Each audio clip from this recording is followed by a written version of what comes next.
Bonjour à tous, que le Seigneur vous bénisse. Une fois de plus, je vous souhaite la bienvenue à notre séquence matinale 5 minutes pour restaurer. Et nous sommes le mardi 18 mars 2025. Nous sommes en train de voir ce thème sur la louange.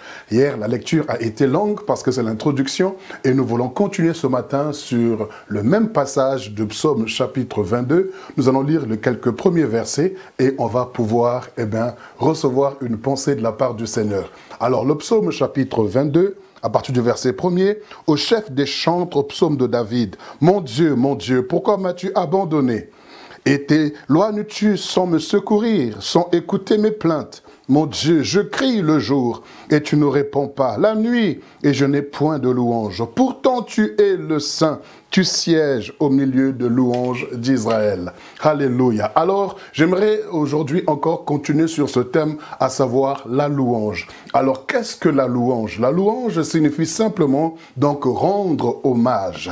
Donc rendre hommage ou alors célébrer les bienfaits ou les hauts faits de notre Dieu. Nous sommes là pour le célébrer pour ses hauts et bienfaits. Alors ce passage, souvent nous le citons dans nos prières, dans nos déclarations, Dieu siège au milieu de la louange de son peuple. Mais ici, dans le contexte, nous voyons que David est dans les lamentations. Il est abattu, il est attristé, il est un homme qui prie la nuit, qui crie le jour, mais apparemment il n'a pas de secours, il n'a pas de réponse, il n'a pas un retour de l'Éternel. Et dit, et pourtant tu es le Saint, et tu sièges pourtant au milieu de la louange de ton peuple. Lorsque Israël criait à toi, tu répondais. Lorsque ton peuple t'invoquait, tu répondais. Et moi, me voici ici comme un ver. Je suis nu, je suis dépourvu de tout, je suis dépouillé. Certainement que c'est la condition également d'une personne qui se sont nus, abattus, dépouillés, attristés, qui se sont profondément seuls. Et nous savons que notre Dieu, il est celui qui siège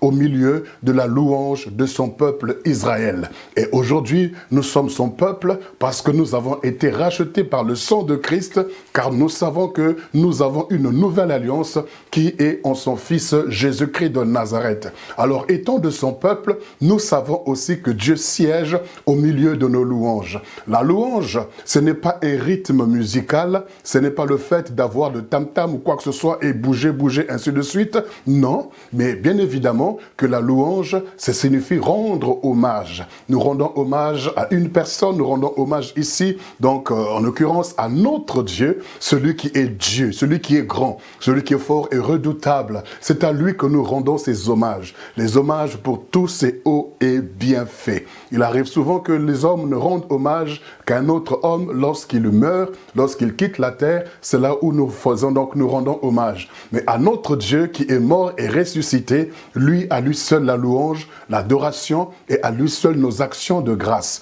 Alors durant cette semaine, nous voulons parler de la louange parce que Dieu voudrait que la louange soit dans ta bouche. Le Seigneur voudrait qu'au sein de la détresse, au sein de tout ce qui t'entoure, de tout ce qui t'environne, rends hommage à l'Éternel.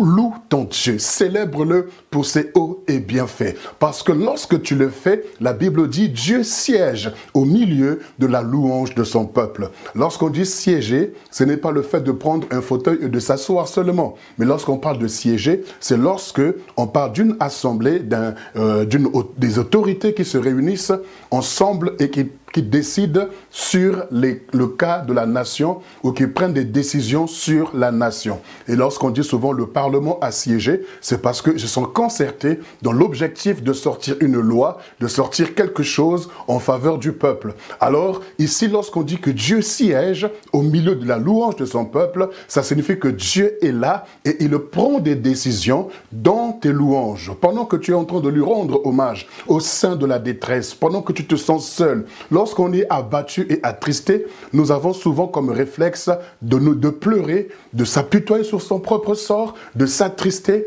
et de revoir que les éléments néfastes de notre parcours, de revoir que les éléments mauvais de notre parcours et on se sent comme maudit, bloqué ou attristé. Mais le Seigneur t'encourage durant toute cette semaine et que cela soit un réflexe pour toi au sein de la détresse, loue l'Éternel. Souviens-toi de ses hauts et bienfaits. Vois le soleil soleil, vois la lune, vois les étoiles, vois les montagnes, vois les mers, vois les océans, vois la grandeur de ton Dieu, vois la santé que tu as, vois le corps que tu as, vois la gloire de Dieu au travers de tout ce qu'il a créé et tu pourras lui rendre hommage et Dieu en retour va siéger pour prendre des décisions en ta faveur. Sur ces paroles, je t'encourage à louer ton Dieu et à garder la foi en lui car il agira certainement. Très bonne journée à toi et au plaisir de te retrouver demain matin à la même heure. Shalom.